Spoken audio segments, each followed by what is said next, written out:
بسم اللہ الرحمن الرحیم۔ عہدے میں ترقی کے لیے وظیفہ۔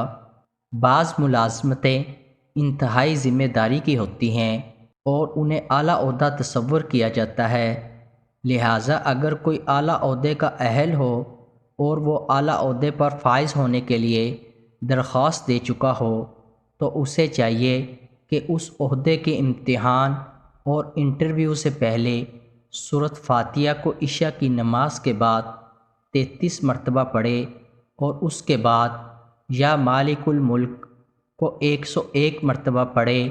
اس کے بعد پھر 33 مرتبہ سورۃ فاتحہ کا ورد کرے۔ اس کے بعد 100 مرتبہ یا باسطو کا ورد کرے، پھر 33 مرتبہ سورۃ فاتحہ پڑھے۔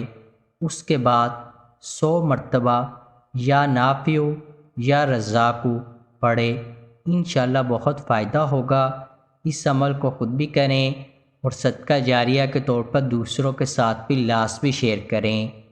قارئین سے گزارش ہے کہ ہمارا چینل ضرور سبسکرائب کریں اور گھنٹی کے بٹن کو دبانا مت بھولیں تاکہ ہر نئی آنے والی ویڈیو آپ تک بر وقت پہنچتی رہے۔